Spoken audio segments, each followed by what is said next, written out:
Alright guys, so we're going to take a look here at number 27 from homework number 7. It contains two different parts, so we'll go through both of these problems.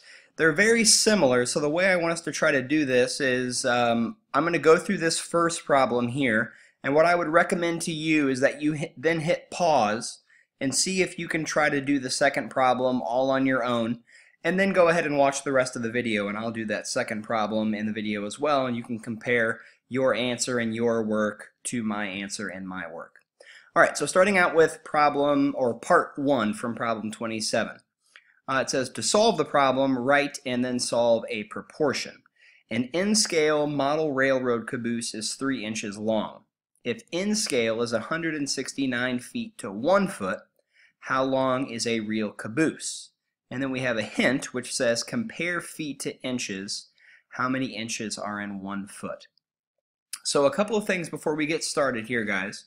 Remember that anytime it asks you to write a proportion, remember what you're doing is you are setting two fractions equal to one another. Alright, and those two fractions are basically going to be comparing two quantities. So notice here in this first problem, what we are comparing is the length of a model caboose compared to the length of the real caboose. Alright, so basically our proportion is going to be as follows. And I will warn you right now, this is not the only and correct way to write this proportion, but I would always recommend that you try to do something along these lines at the beginning of these problems. So we are going to be comparing a model caboose to the real caboose. And a proportion is when you set two fractions of this same type equal to one another. So a model caboose compared to a real caboose. Now the other important note that goes along with the hint in this problem is that you need to have the same units throughout here. And the reason that they gave you this hint is that notice that it tells you that the model railroad caboose is 3 inches long, and then it tells you that the scale, N-scale, is 169 feet to 1 foot. So notice over here we have inches, over here we have feet. You can't set up the proportion with one part being in inches and one part being in feet. They either both need to be feet or both need to be inches. So I'm going to start off writing them both as inches, and then at the very end we'll convert back to feet. Okay, so first of all, we can use this little statement here about N-scale. And N-scale says that you have 169 feet to 1 foot. Alright, so what that means is that in a model train that is 1 foot long, the real train is going to be 169 feet long. Alright, so we can plug these in to one of our fractions. Let's do the left one then. So a model train that is 1 foot long, remember I'm converting to inches, so it's going to be 12, in real life is 169 feet long. 169 feet times, there are 12 inches in every foot, is 2,028. So we'll get a 2,028 down here in our denominator. Okay. So this is the first part of the fraction in our proportion. We know that for this particular scale, N-scale, for this particular N-scale of model train, for every 12 inches in the model, you have 2,028 inches in real life. So 12 inches for the model over 2,028 inches in real life. And we are told that our particular model has a caboose that is 3 inches long. So our particular model has a caboose that's 3 inches long. So the question is, how long is that caboose in real life? And here's our variable r that we're going to solve for.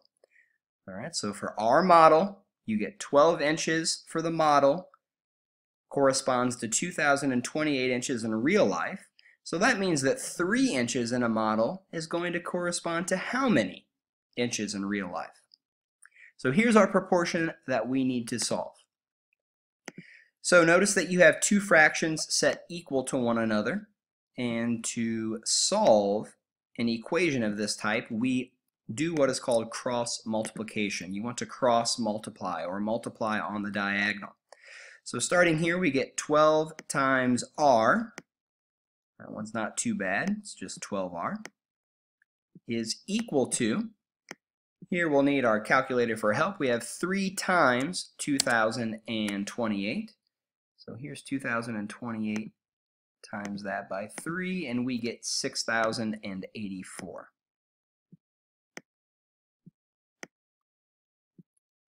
All right, so remember that we still need to solve for r. That's our overall goal here. So we need to isolate r, or get r by itself. Well, why is r not by itself right now? What's connected to it? Well, it's connected to the 12. What are they connected by? What operation? They're connected by multiplication. So to undo multiplication, we divide. So we have to divide by 12. And whatever we do to one side, we must do to the other side as well. So we divide by 12 on both sides. Over here on the left-hand side of our equation, the multiplication by 12 and the division by 12 cancel.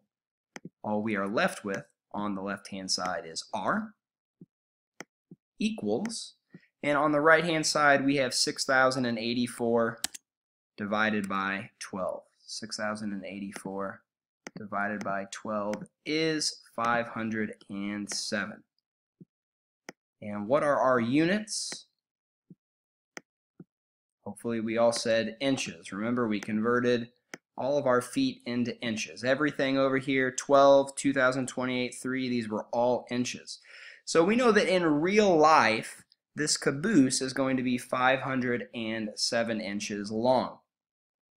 Now, it didn't really say in the problem, guys, but you'll notice the answer that they give is in feet. So I will take that as an assumption that they want our answer to be in feet. So we now need to convert these inches into feet. Well, remember that there are 12 inches in every foot. So if we take these 507 inches and divide them into parts of 12, how many parts is that? That's 42.25.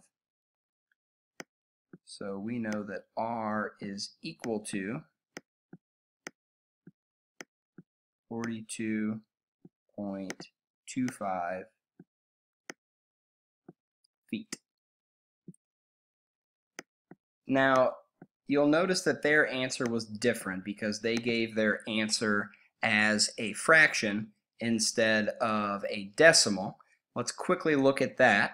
So what they said was that their answer is 507 over 12 feet. Right? So we just used the calculator to punch in 507 divided by 12, and we got this answer. They kept theirs as a fraction and then realized, oh, there's a common factor of 3 in both of these parts of our fraction, in the numerator and the denominator. So 3 times 169, that's going to be equal to your numerator of 507. Let me show you that. So 3 times 169 is our numerator, 507, and 3 times 4 is our denominator of 12. Right? 3 times 169 is 507. 3 times 4 is our denominator of 12. We have that common factor of 3 in the numerator and the denominator that both cancel out. So that is how they got their answer in fraction form of 169 all over 4.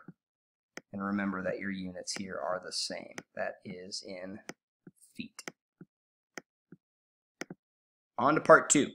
Alright, so I'm running out of time on my recording here, so some weird things are going to be kind of happening on the screen. It's just going to look funny as I pause and write stuff and then start the video over again, so just be aware of that.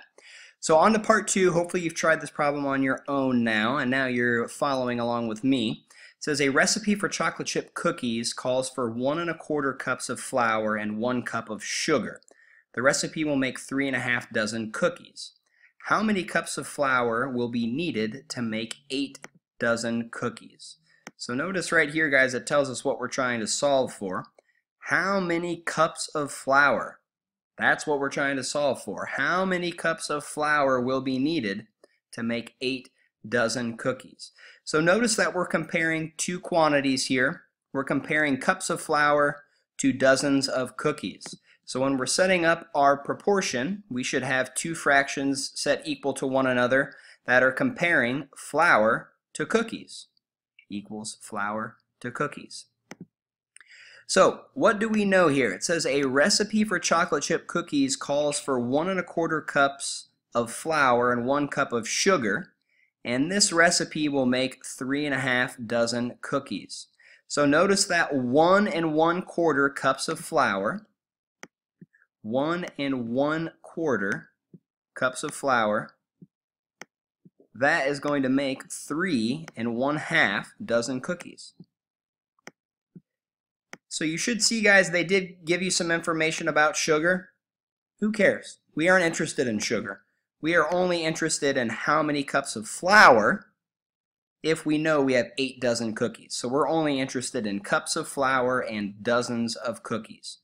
So they gave us sugar, no need to worry about that. So we just wrote there are 1 1/4 cups of flour to make 3 1/2 dozen cookies. So how many cups of flour will you need to make 8 dozen cookies? So how many cups of flour, this is what we're solving for, F, is going to be needed to make 8 dozen cookies. Okay, first things first, guys, let's turn these mixed numbers into fractions. So we'll start here in our numerator. So take the denominator of 4, multiply it by the whole number of 1, which is 4, and then add that to your numerator of 1. So 4 times 1 is 4. 4 plus 1 is 5 over 4. So we have 5 over 4 all over. And now in our denominator, take this denominator of 2, multiply by the whole number of 3. Now we have 6. Add that to your numerator of 1. 6 plus 1 is 7 over 2. And that is going to be equal to F all over 8. Okay, and now we have two fractions set equal to one another, so we must cross multiply. So when we cross multiply here, guys, we're going to have 7 over 2 times F, which is 7 over 2F, and we're going to take 8 times 5 over 4. So notice that's the same thing as 8 over 1. This is just 8 times 5 over 4. And now we can multiply these two fractions together. Remember, multiplying fractions means to multiply just straight across. Let's see what we get. Alright, so what we should end up with is multiplying our numerators. 8 times 5 is 40. Multiplying our denominators, 1 times 4 is 4. So we should just get 40 over 4 here, and that's a pretty nice fraction. What is 40 over 4? Well, 40 divided by 4 is just 10. Let's write that out. Okay, so 40 divided by 4 was just 10. We still need to solve for F, though. So what do we need to do? Well, we need to isolate F, or get it by itself.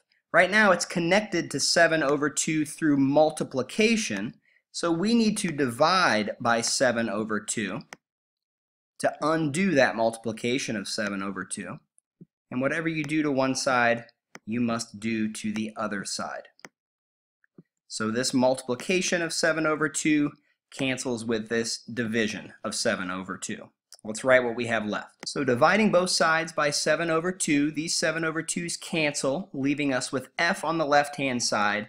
And we now have 10 divided by 7 over 2. Dividing by a fraction is the same as multiplying by its reciprocal. So 10 divided by 7 over 2 is the same thing as 10 over 1 times 2 over 7. Let's multiply that out. But multiplying this out, guys, remember we multiply straight across. 10 times 2 in our numerators is 20.